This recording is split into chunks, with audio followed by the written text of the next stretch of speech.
Jadi bukan hanya Adam dan Ibrahim, tapi semua nabi dari Nabi Adam sampai Nabi Ibrahim. Ya. Itu apa? Sudah menjadikan lembah ini sebagai tempat tujuan mereka.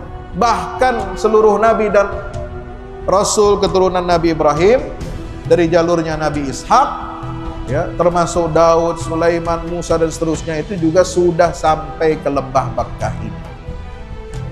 Karena itu lembah ini disebut dengan Wadil Anbiya, lembahnya para nabi. Ya. Kalau di Mesir itu Tuan Guru Habibur Rahman, ada Tuan Guru Aiman juga, itu ada namanya Wadil Muluk. Wah, di Luxor, ya. Lembah para raja. Fir'aun itu dikuburkan di sana dengan harta-hartanya, kekayaannya semua, ya. Tapi kalau ingin tahu di mana Wadil Anbiya, lembahnya para nabi, yaitu Mekah. Kenapa demikian? Karena Nabi SAW pernah menyatakan bahwa Mekah ini sebagai lembahnya para nabi. Beliau mengatakan bahwa negeri Mekah ini dahulu semua sudah dimasuki oleh para nabi dan rasul. Ada tempat celah masuknya nabi-nabi itu dari arah sebelah sini, dari sebelah sini, dari sebelah sini. Itu semua nabi sudah ketahui, dan itu disampaikan kepada Sayyidina Abu Bakar Siddiq radhiyallahu anhu ketika ditanya, apakah engkau tahu di sini tempat masuknya para nabi-nabi dari penjuru dunia itu sampai ke lembah Makkah? Nabi menyatakan itu. Jadi ini alasan yang pertama. Kenapa Rasulullah dilahirkan di kota Makkah? Kenapa risalah Islam ini bertolak dari Makkah? Ya, itu karena ingin mengembalikan ajaran tauhid ini kepada asalnya yang dibangun oleh Nabi Adam alaihi salam, yang kemudian ditinggikan kembali, dimakmurkan oleh Nabiullah Ibrahim dan Ismail alaihi salam.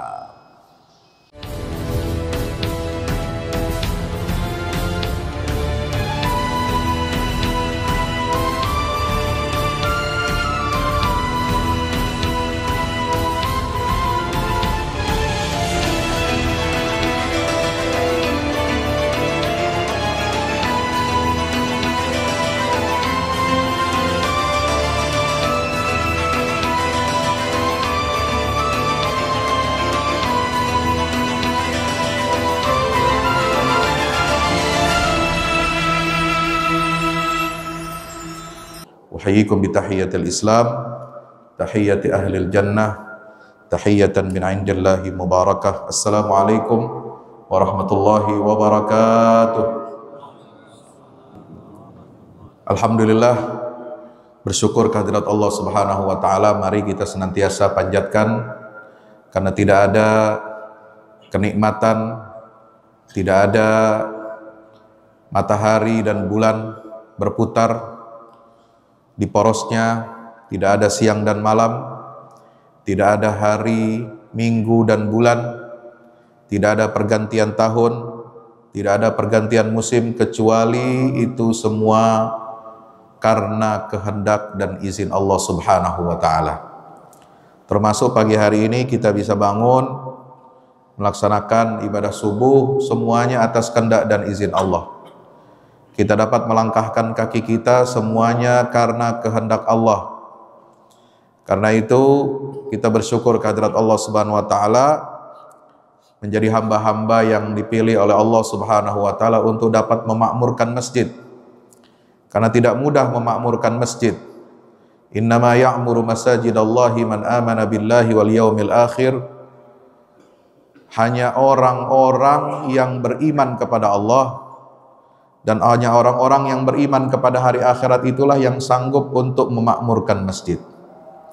Memakmurkan masjid itu berat, karena memakmurkan masjid bukan hanya membangun bangunannya, bukan hanya membangun fisiknya, tetapi juga memakmurkan masjid itu adalah lebih daripada itu semua, adalah dengan kita beribadah, dengan kita mentarbiyah, dengan kita senantiasa memakmurkan jamaah, memakmurkan sholat berjamaah, dengan senantiasa menghidupkan syiar-syiar Allah, dengan senantiasa menghidupkan sunnah-sunnah Rasulullah Muhammad sallallahu alaihi wasallam. Mudah-mudahan kita semua yang hadir di majlis ini salat subuh berjamaah di Masjid Agung. Masjid Agung apa namanya ini? Al-Mujahidin ya, di Selong, Lombok Timur ini. Mudah-mudahan kita semuanya menjadi hamba-hamba Allah yang diterima iman Islamnya. Amin ya rabbal alamin. Dan mudah-mudahan senantiasa kita semua mendapatkan syafaat baginda Rasulullah Muhammad SAW. Allahumma salli ala Muhammad wa ala ali Muhammad. Mari kita bersalawat salam kepada baginda Rasulullah SAW, pada para sahabatnya, para keluarganya, yang insya Allah senantiasa, mudah-mudahan kita senantiasa dapat beruswah, dapat mencontoh tauladan-tauladan dari kehidupan Nabi SAW, para sahabat dan keluarganya hingga yaumil qiyamah. Amin ya rabbal alamin. Bapak Ibu hadirin rahmati Allah, hari Kamis ini tanggal 5 September, alhamdulillah saya dengan izin Allah Ta'ala bisa sampai ke Lombok Timur, kota santri, di mana di sini banyak lahir para ulama, tuan-tuan guru yang mensiarkan dakwah Islam yang telah dimulai ditaja oleh Allahyarham Maulana Kiai Haji Tuan Guru Zainuddin Abdul Majid. Mudah-mudahan kita doakan beliau bersama keluarganya, keturunannya, seluruh muhibbinnya, para santrinya, semua asatiz, para olim ulama, para tuan-tuan guru yang telah hadir mewarnai kehidupan umat Islam bukan hanya di Lombok, bukan hanya di Nusa Tenggara Barat, tetapi juga mewarnai perjalanan umat Islam dan bangsa ini di seluruh tanah air. Karena pengaruh daripada tuan-tuan guru, para asatiz dari Nahdlatul Watan ini juga sampai ke Jakarta dan sampai ke Tatar Sunda. Saya punya istri, alhamdulillah orang Sunda, Sukabumi. Kemudian mondoknya itu di pesantren Al-Quran Kiai Haji Abdullah Syafi'i yang ada di Sukabumi. Itu guru-gurunya itu semuanya dari Nahdlatul Watan. Alhamdulillah. Jadi kami datang kemari menyambung tali silaturahim. Tentu alhamdulillah atas undangan dari sahabat ya, adik kelas kami dahulu di Al-Azhar, Tuan Guru Haji Habibur Rahman. Kita doakan mudah-mudahan beliau juga senantiasa diberikan kesehatan oleh Allah Subhanahu wa taala, keberkahan dunia dan akhirat. Amin ya rabbal alamin. Hari ini menurut kalender Ummul Qura ya, itu sudah masuk 2 Rabiul Awal. Tapi kalender Kemenak itu menyatakan hari ini itu tanggal 1 Rabiul Awal. Kita bersyukur pada Allah Subhanahu wa taala karena Rabiul Awal ini memiliki tempat yang istimewa di hati kaum muslimin. Sebagai bulan kelahirannya baginda Rasulullah Muhammad sallallahu alaihi wasallam. Bapak Ibu yang dirahmati Allah, kalau misalkan andaikan saya bertanya, ya, saya tanya kepada jamaah di sini, kira-kira kenapa Islam, wahyu Allah yang pamungkas itu, wahyu Allah terakhir itu, risalah Islam itu hadirnya di akhir zaman ini di Arab? Kalau saya tanya begitu, kira-kira apa jawabannya? Halo? Halo? Assalamualaikum? Sudah loading? Hah? Sudah loading belum ini? Ya. Kenapa Islam itu hadir di akhir zaman dari Arab? Kenapa tidak dari Jawa? Kenapa tidak dari Lombok? Hah? Kenapa tidak dari Afrika? Kenapa enggak dari Jepang? Kenapa enggak dari Eropa? Hah? Kenapa dia hadirnya dari Arab? Kebanyakan kalau kita ditanya umat Islam ini, kenapa Islam itu hadir di Arab? Rata-rata jawabannya standar, karena Arab itu jahiliyah. Betul? Nanti dulu. Apa benar Arab itu sumber jahiliyah? Tidak. Arab itu sejak dimasuki oleh Nabiullah Ibrahim alaihi salam, ya, sejak kelahiran Nabiullah Ismail, ketika Nabi Ibrahim hijrah dari Ur, dari Babilonia, Asia Tengah, Asia Kecil, mohon maaf, yang sekarang itu ada di Turki, ya, perbatasan dengan negeri Syam. Beliau dibakar hidup-hidup oleh Raja Namrud. Kemudian diselamatkan oleh Allah Subhanahu wa taala, qulna ya naru kuni bardan wa salaman ala Ibrahim. Beliau kemudian diperintahkan oleh Allah untuk berhijrah. Wa najjainahu wa lutan ilal ardil lati barakna fiha lil alamin. Kami selamatkan Ibrahim dan juga Lut. Lut itu siapa? Nabi Lut itu adalah keponakannya Nabi Ibrahim alaihissalam. Kemudian kami hijrahkan mereka, kami perintahkan mereka untuk hijrah keluar dari negeri Ur itu, dari kekejaman Namrud itu, menuju negeri yang telah kami berkahi untuk seluruh umat manusia, untuk seluruh alam semesta. Negeri itu yang dikenal sebagai Al-Ardul Muqaddasah, negeri yang disucikan oleh Allah Ta'ala, yaitu di Baitul Maqdis, di bumi Palestina. Nabi Ibrahim lama berdakwah di situ, kemudian beliau juga sempat berdakwah sampai ke Mesir,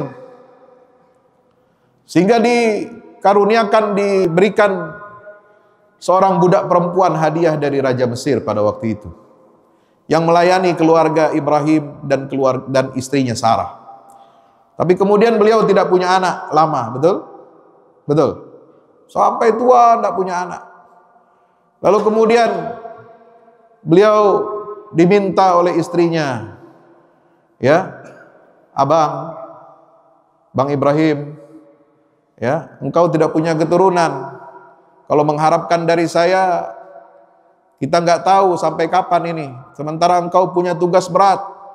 Engkau punya tugas yang sangat mulia, sangat agung, sangat besar untuk mendakwahkan tauhid ini. Maka engkau perlu seorang anak, engkau menghajatkan seorang keturunan. Ya, maka nikahilah. Ya. Ini pelayan kita, pembantu kita ini. Ya, yaitu siapa? Ibunda Hajar. Maka lalu kemudian Ibrahim menerima usulan itu dengan baik, seraya berhusnuzan kepada Allah Subhanahu wa taala, mudah-mudahan Allah karuniakan seorang putra. Maka lahirlah siapa? Nabiullah Ismail. Hajar dan Ismail ini dibawa oleh Nabi Ibrahim, ya, ke lembah Bakkah. Jadi tidak disatukan dengan istri yang pertama, bukan pertalit, bukan pertamax, ya.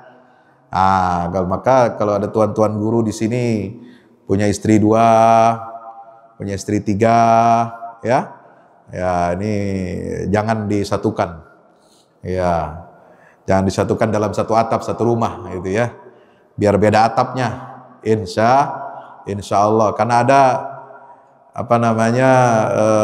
istilah di Jawa itu, kalau ustadz itu istrinya baru 1, ya. Kalau kiai, itu baru 2. Kalau 3, itu tuan guru. Nah, itu. Jadi minimal tuan guru di sini istrinya 3, ya. Masya Allah. Ya, itu sekedar joke aja, ya. Ibu-ibu jangan tersinggung di belakang. Ya, kita semua sepakat menjadikan Nabi Ibrahim sebagai uswah. Ya, laqad kana lakum uswatun hasanatun fi Ibrahim. Ya. Di dalam diri Nabi Ibrahim itu, sebagaimana dalam diri Nabi Muhammad SAW, laqad kana lakum fi Rasulillah, itu adalah uswatun hasanah. Tapi ketika membahas Nabi Ibrahim, ibu-ibu cinta enggak dengan Nabi Ibrahim? Cinta. Ibu-ibu meneladani Nabi Ibrahim? Tidak, teladani. Tapi Nabi Ibrahim itu istrinya 2. Itu nanti dulu Pak Ustadz. Ya, ini bisa perang dunia ketiga katanya. Ya, Bapak Ibu hadirin rahmati Allah Subhanahu Wa Taala. Maka mulai saat itulah ya lembah Bakkah ini dimakmurkan. Ya.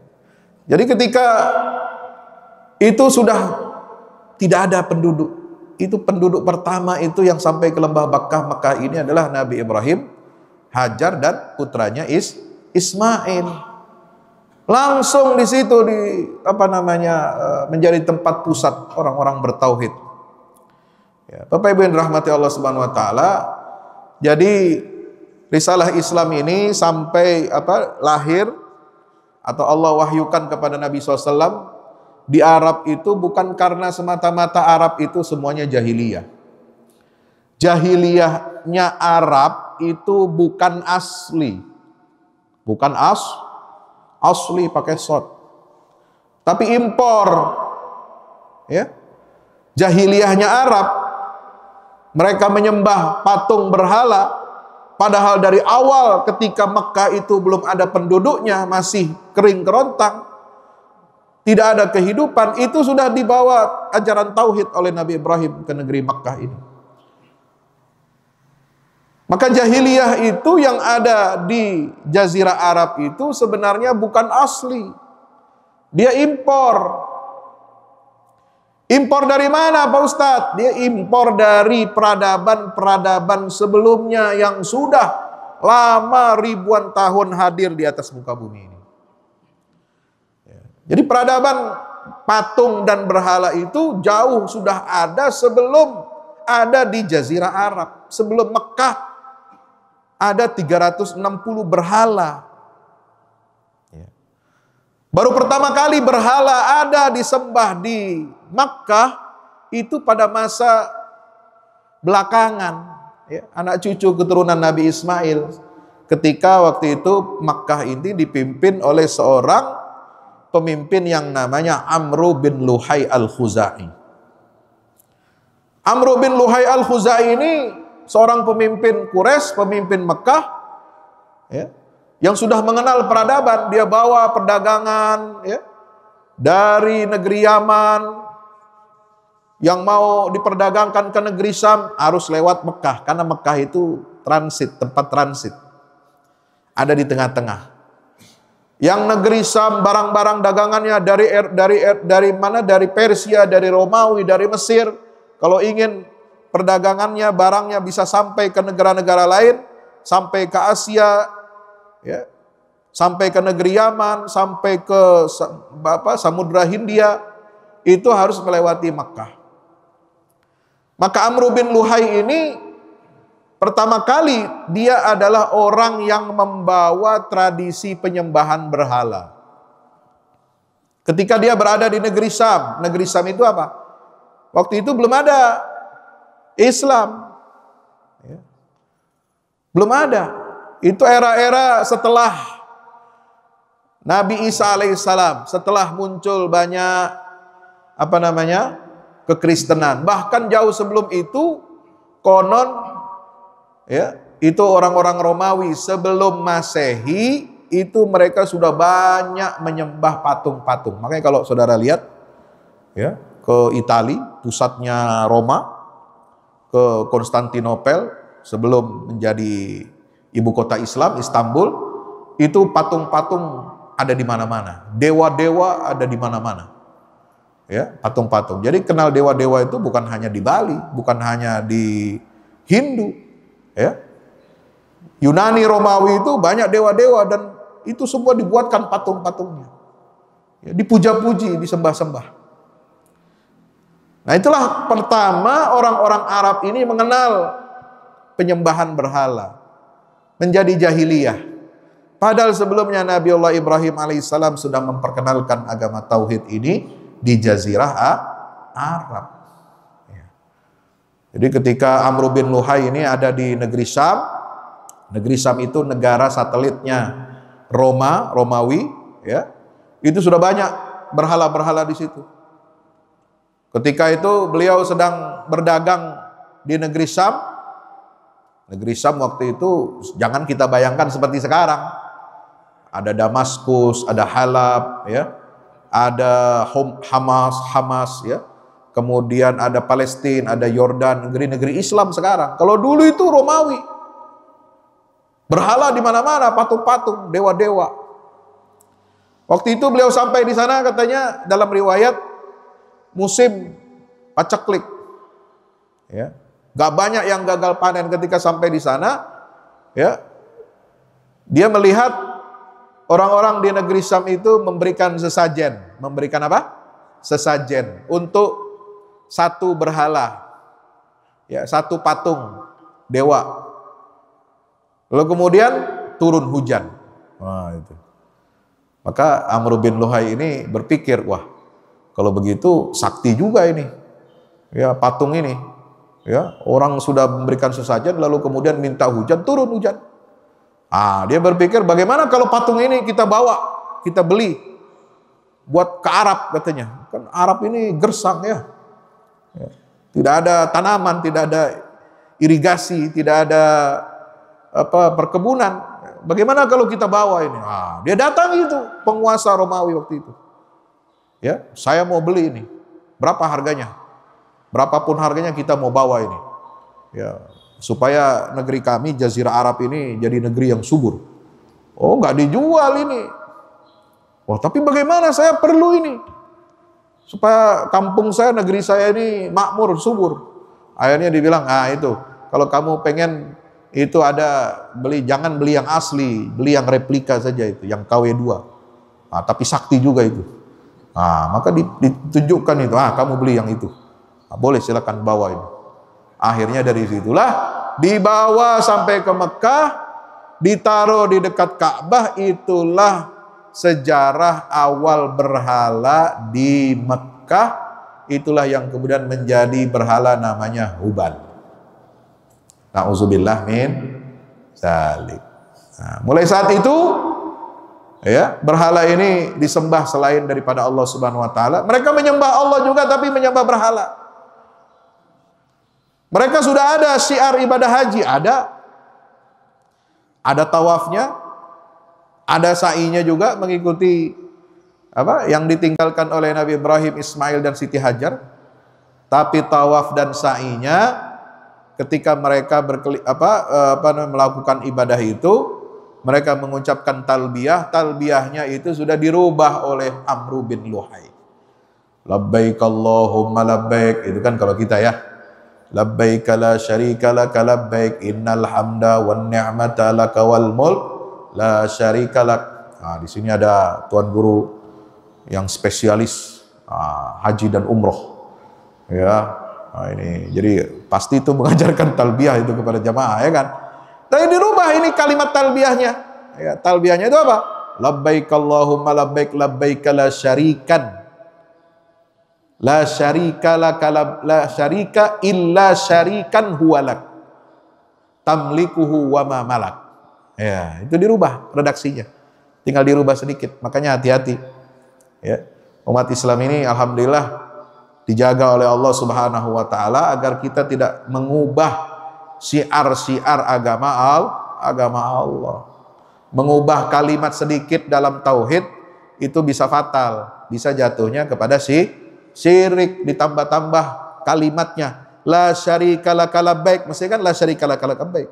La syarika laka illa, ditambah syarikan kecuali sekutu, huwalaka yang itu adalah milikmu, tamlikuhu wa ma malak, engkau yang memilikinya dan apa yang dia miliki. Ya. Disitulah mulai perubahan-perubahan sampai ke zaman Nabi SAW. Sebelum beliau dilahirkan, merebaklah kemusyrikan itu, walaupun Abdul Muttalib termasuk golongan yang mengikuti millah Ibrahim yang asli. Alhamdulillah. Tradisi apa lagi jahiliyah selain menyembah berhala, ya? Biasanya kita menyebut apa? menguburkan bayi perempuan hidup-hidup, betul? Itu apakah tradisi asli Arab? Bukan, ternyata itu impor juga dari Persia. Ya, karena bangsa Persia ini menganggap karena mereka ini suka perang, ya, suka menganeksasi, menjajah wilayah negara-negara lain, maka ekonominya kekaisaran Persia ini adalah bersumber dari sumber daya perang. Ya, maka perempuan ini tidak bisa perang, tidak bisa angkat senjata, makhluk lemah. Maka dianggap tidak bisa menambah produk domestik bruto. Wah, apa itu? PDB. Ya, tidak menambah income negara. Ya, bahkan kalau kalah perang, perempuan ini dijadikan budak, dijadikan tawanan, maka dia jadi beban untuk negara. Maka perempuan itu dikucilkan, dihinakan, ya, dan mereka dikubur hidup-hidup. Nah, itu diambil juga dari Persia. Jadi Arab itu, ya, itu tidak asli jahiliyahnya. Arab itu aslinya adalah bertauhid kepada Allah. Itu yang jahiliyah itu impor, tidak asli. Maka kenapa Allah mengutus Nabi kita Muhammad SAW, ya, membawa risalah yang disebutkan dalam Al-Quran, wa ma arsalnaka illa rahmatan lil alamin, itu bermulanya dari Jazirah Arab karena beberapa sebab. Apa sebab yang pertama? Karena di situ ada Ka'bah. Nabi dilahirkan di Makkah. Makkah ini adalah pusat tauhid sejak Nabi Ibrahim alaihissalam. Maka pusat tauhid inilah yang kemudian harus diselamatkan, dikembalikan kepada aslinya. Ya. Dikembalikan kepada produk asli yang dibawa ajarannya oleh Nabiullah Ibrahim alaihis salam. Kenapa kok Mekah? Karena lembah Mekah, ya, yang di dalamnya itu ada Ka'bah, itu adalah rumah pertama yang dibangun oleh manusia untuk menyembah, mentauhidkan Allah Subhanahu wa taala. Sejak mana? Sejak Nabi Adam. Ya, Nabi Adam itu turun dari surga ke mana? Turunnya di mana? Halo. Ya, riwayatnya banyak, ya kan? Ada yang katanya di India, ada yang di mana-mana. Tapi oke lah, kita tidak usah berkhilaf, ribut di mana turunnya Nabi Adam dan Hawa itu. Tapi ketemunya di mana? Adam dengan Hawa itu. Semua sepakat ada bertemunya Adam dan Hawa ini di Jabal Rahmah. Di mana? Di Arafah. Arafah itu daerah dekat mana? Dekat Mekah, ya kan? Masy'aril Haram itu kalau haji itu ya muternya di situ-situ aja. Mekah, Muzdalifah, ya, Arafah, Mina, itu kawasan Mekah. Kawasan Mekah yang diperluas, yang apa? The Great Mekah itu. Ya. Nah, disitulah Allah pertama memerintahkan Nabi Adam untuk apa? Meninggikan bangunan, meninggikan apa? Sebuah tanah gundukan yang ada di tengah lembah. Ya. Nah, itulah awalnya Ka'bah itu begitu. Jadi tanah yang ditinggikan. Untuk apa? Mentauhidkan Allah Subhanahu wa ta'ala. Tanah yang tinggi Ka'bah ini kemudian terkikis lalu kemudian kena apa? Banjir Nabi Nuh, maka hilanglah pondasinya. Udah nggak kelihatan. Maka Nabi Ibrahim datang ke lembah Bakkah itu diperintahkan oleh Allah untuk apa? Meninggikan lagi, wa idh yarfa'u Ibrahimul qawa'ida minal baiti wa Ismail. Meninggikan lagi dengan putranya Ismail AS. Bapak Ibu hadirin rahmati Allah. Jadi bukan hanya Adam dan Ibrahim, tapi semua nabi dari Nabi Adam sampai Nabi Ibrahim. Ya. Itu apa? Sudah menjadikan lembah ini sebagai tempat tujuan mereka. Bahkan seluruh nabi dan rasul keturunan Nabi Ibrahim dari jalurnya Nabi Ishak ya, termasuk Daud, Sulaiman, Musa dan seterusnya, itu juga sudah sampai ke lembah Makkah ini. Karena itu lembah ini disebut dengan Wadil Anbiya, lembahnya para nabi. Ya. Kalau di Mesir itu Tuan Guru Habibur Rahman, ada Tuan Guru Aiman juga, itu ada namanya Wadil Muluk. Wah, di Luxor, ya. Lembah para raja. Fir'aun itu dikuburkan di sana dengan harta-hartanya, kekayaannya semua, ya. Tapi kalau ingin tahu di mana Wadil Anbiya, lembahnya para nabi, yaitu Mekah. Kenapa demikian? Karena Nabi SAW pernah menyatakan bahwa Mekah ini sebagai lembahnya para nabi. Beliau mengatakan bahwa negeri Mekah ini dahulu semua sudah dimasuki oleh para nabi dan rasul. Ada tempat celah masuknya nabi-nabi itu dari arah sebelah sini, dari sebelah sini, dari sebelah sini. Itu semua nabi sudah ketahui, dan itu disampaikan kepada Sayyidina Abu Bakar Siddiq radhiyallahu anhu ketika ditanya, apakah engkau tahu di sini tempat masuknya para nabi-nabi dari penjuru dunia itu sampai ke lembah Makkah? Nabi menyatakan itu. Jadi ini alasan yang pertama. Kenapa Rasulullah dilahirkan di kota Makkah? Kenapa risalah Islam ini bertolak dari Makkah? Ya, itu karena ingin mengembalikan ajaran tauhid ini kepada asalnya yang dibangun oleh Nabi Adam alaihi salam, yang kemudian ditinggikan kembali, dimakmurkan oleh Nabiullah Ibrahim dan Ismail alaihi salam. Ya. Kenapa nabi-nabi sebelum Nabi Muhammad kok tidak dilahirkan di Makkah, tidak dijadikan Makkah ini sebagai pusat? Karena memang belum ditakdirkan oleh Allah sebagai nabi dan rasul yang terakhir. Yang kedua, kenapa Makkah pusat risalah Islam di akhir zaman? Karena posisi Makkah ini ada di tengah-tengah bumi. Maka penyebaran Islam, ya, itu yang paling mudah.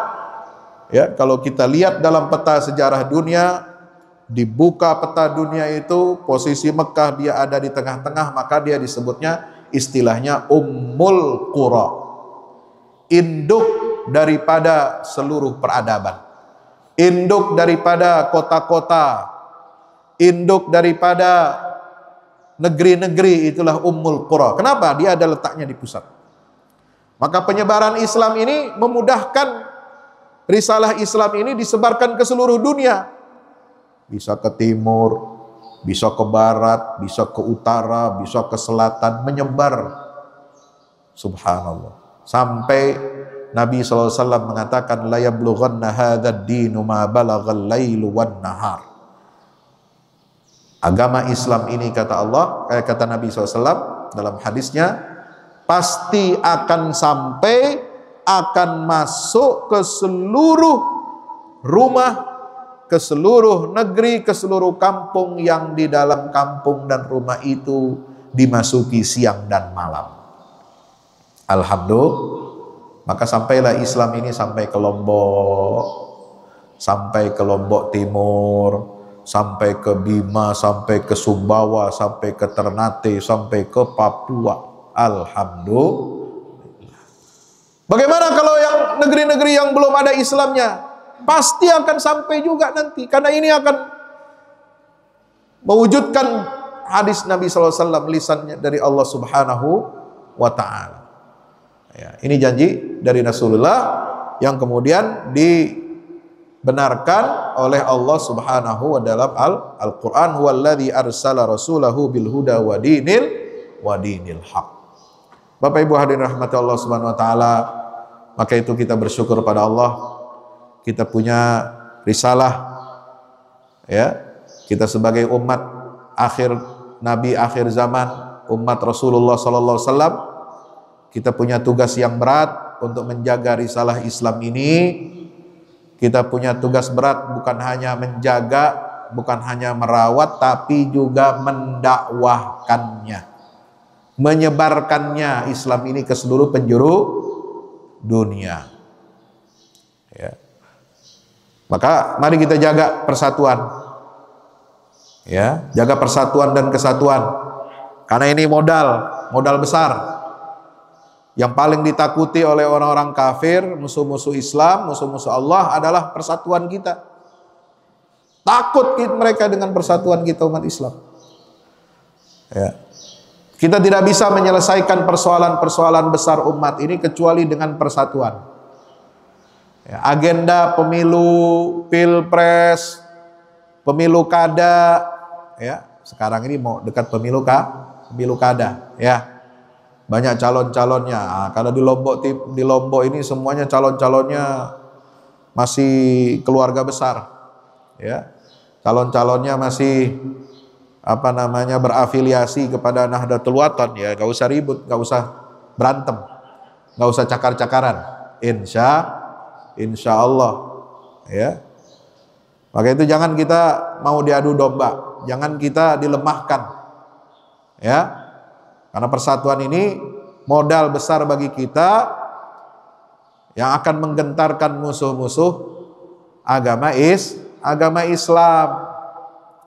Kita punya tanggung jawab untuk menyebarkan Islam di seluruh penjuru dunia, merawat agama Islam ini, ya, mencontoh perjuangan para sahabat-sahabat Nabi SAW, para tabi'in dan tabi'in, sehingga mewujudkan apa yang disabdakan oleh Rasulullah SAW, bahwa agama Islam ini akan masuk ke seluruh penjuru dunia, suka atau tidak suka, walau karihal kafirun. Ya. Kalau kita sibuk atau ribut menanggapi, ya, kontroversi kedatangan Paus Fransiskus, ya, sekarang ada di Jakarta. Nanti sore katanya mau bikin misa akbar. Nah, misa akbar itu kan istilah Arab, ya. Ya, mestinya nggak pakai akbar itu istilahnya, misa besar, ya, di GBK, ya. Ini cuma waktunya itu dari jam 5 sampai jam 7, ya, 2 jam. Nah, itu berarti nanti ketemu dengan azan maghrib. Nah, ini ribut orang, ya, azan maghrib di TV, ya, walaupun azan maghrib di TV itu, ya, bukan sunnah, ya kan, tapi syiar agama Allah, ya, menunjukkan bahwa ini negeri bertauhid, negeri yang mayoritas beragama Islam. Maka kita harus jaga syiar itu, ya. Jangan kita dipertentangkan, oh ini nggak boleh, cukup dengan running text, ya, cukup dengan tulisan, ya. Maka bisa sebenarnya dipertemukan.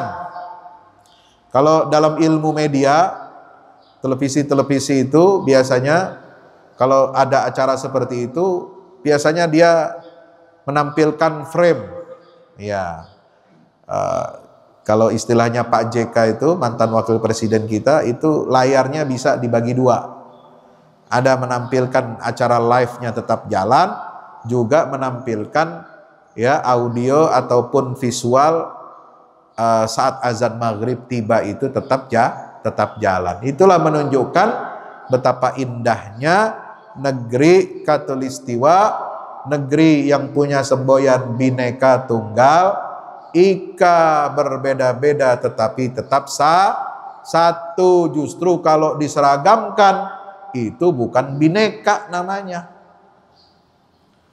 Kayak Paskibra, pasukan pengibar bendera pusaka, ya, ada aturan, sudah ada aturannya dibuat tahun 2021. Bagi perempuan yang pakai jilbab, dia bisa tetap pakai jilbabnya, pakai ciput hitam. Dirubah aturannya kemarin. Ribut senusantara ini. Kenapa? Ini BPIP, ya, sudah tidak membolehkan lagi perempuan pakai ciput yang pakai hijab itu. Dihapus, dihilangkan, ya, aturan tata busananya itu, diganti dengan surat apa lagi yang baru kemarin. Jadi ini banyak orang yang ingin merusak ya, mempertentangkan antara Islam dengan Pancasila. Pancasila itu Islami, tapi kalau ditafsirkan, diterjemahkan secara sekuler, maka dia bisa menjauh dari Islam. Tergantung siapa yang memegang kekuasaan, siapa yang menafsirkan Pancasila itu. Nah, inilah yang bisa, apakah dia mendekatkan dan menyatukan Islam dengan Pancasila, atau dia yang menjauhkan serta menceraikan Islam dari Pancasila. Maka itu pentingnya kita, umat Islam ini, merebut dan memegang kekuasaan. Setuju? Tapi jangan berantem. Ya, jadi kekuasaan itu penting, tapi untuk ke sana perlu ada kontestasi. Ada persaingan, boleh, silahkan. Ada A, ada B, ada C pilihannya. Nah, pilih sesuai dengan selera, tapi jangan kita menghina, menjelek-jelekan seleranya orang lain. Yang akur, yang damai, pilih sesuai dengan kehendak kita. Insya Allah siapapun yang terpilih, mari kita kawal, mari kita doakan, mari kita jaga. Mari kita selalu ingatkan amar ma'ruf dan nahi mungkar. Supaya apa? Supaya negeri kita, terutama Lombok, terutama lagi di Lombok Timur ini, senantiasa diridai Allah Subhanahu wa taala, menjadi baldatun thayyibatun wa rabbun ghafur. Amin ya rabbal alamin. Demikian yang dapat saya sampaikan, mudah-mudahan ada manfaatnya walaupun sedikit. Mohon ridhonya, mohon dibukakan pintu maaf yang sebesar-besarnya. Mudah-mudahan Allah perjumpakan kita bukan hanya di dunia ini, tapi insya Allah mudah-mudahan kita dapat berjumpa lagi, bersaf-saf, berbaris-baris lagi, ya, masuk ke dalam surganya Allah untuk berjumpa dengan Nabi kita Muhammad sallallahu alaihi wasallam, dan dapat kita melihat keindahan wajah Allah nanti di yaumil qiyamah. Amin ya rabbal alamin. Aqulu qouli hadza astaghfirullah li wa lakum. Assalamualaikum warahmatullahi wabarakatuh.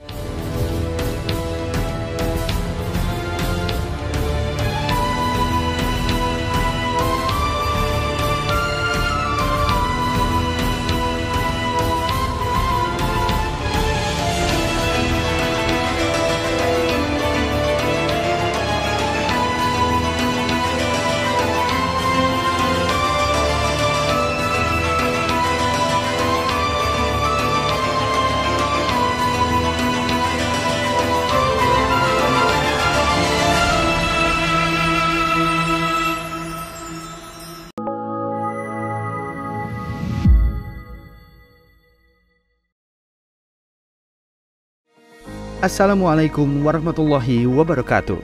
Yayasan Al-Fahmu International Indonesia merupakan lembaga dakwah Quran dan sebagai pusat dakwah Quran di Indonesia bertekad menghadirkan kontribusi dakwah Islam yang menyejukkan di tengah-tengah umat. Kami menyadari adanya tantangan peradaban yang dihadapi saat ini. Untuk itulah Al-Fahmu Institute hadir bukan hanya mendidik, bukan hanya mengkader, tetapi juga menyiapkan insan yang dapat berperan menerjemahkan dakwah Quran dan meneruskan wasiat Rasulullah Shallallahu Alaihi Wasallam, yaitu dakwah yang rahmatan lil alamin. Al-Fahmu Institute memiliki visi dan misi, yaitu visi, tugas peradaban, mencetak para kader penghafal Al-Quran dan kader mufasirnya yang berperan menerjemahkan cetak biru Quran dalam dunia nyata adalah tugas peradaban kita semua. Misi, menjadi pusat dakwah kreatif yang berbasis Al-Quran, menjadi pusat kaderisasi guru tahfiz dan mufasir di ibu kota dan Indonesia, menjadi pusat dakwah Quran di bawah naungan Yayasan Al-Fahmu International Indonesia. Demi menjawab tugas peradaban yang berat, Al-Fahmu Institute memiliki struktur Dewan Guru atau think tank dari tenaga-tenaga para ahli yang mumpuni dalam keilmuan dan merupakan lulusan dari dalam dan luar negeri yang teruji kapasitas dan komitmen ilmiah dan dakwahnya. Berikut ini adalah para Dewan Guru Al-Fahmu Institute.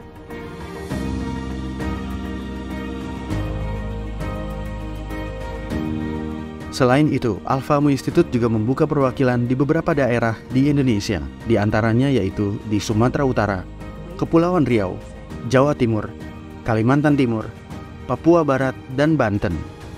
Tak hanya di dalam negeri, Al-Fahmu Institute juga membuka perwakilan di luar negeri, yaitu di Kerajaan Yordania, Saudi Arabia, Turki, dan Palestina.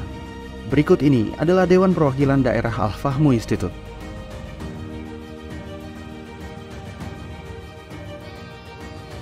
Al-Fahmu Institute memiliki program-program unggulan demi menunjang lahirnya insan yang berkualitas dalam menjalankan amanah dan tugas mulia ini. Program Pencetak Hufaz. Program ini dititik beratkan kepada Pusat Pembibitan Hafiz Al-Quran. Program Dakwah Kreatif. Program ini adalah pusat dakwah kreatif yang berbasis Al-Quran. Program Kaderisasi Guru.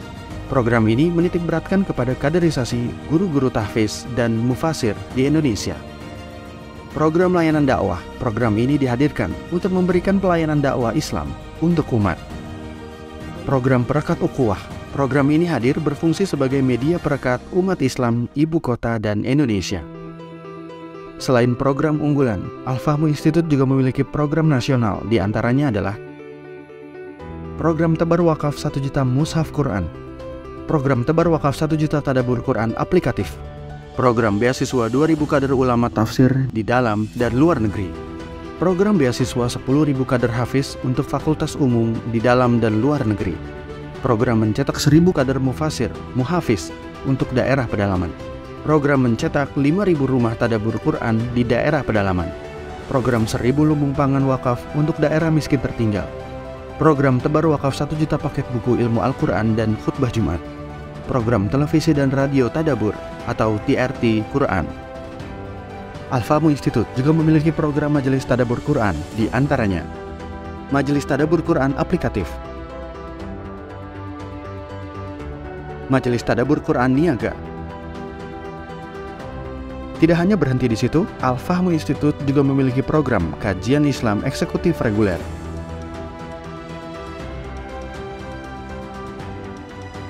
Anda juga dapat menggunakan layanan online Al-Fahmu Institute berikut ini.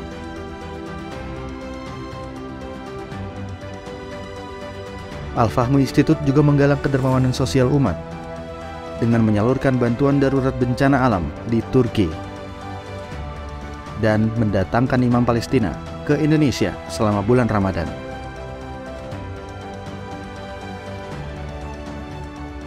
Al-Fahmu Institute berterima kasih kepada seluruh pihak yang telah mendukung jalannya program dan perjuangan dakwah ini. Peran Al-Fahmu Institute tidak berarti tanpa adanya dukungan dari umat semua. Untuk itu, Al-Fahmu Institute mengajak Anda untuk ikut serta dalam perjuangan dakwah ini dengan memberikan donasi untuk pembangunan gedung pusat dakwah Al-Fahmu Institute.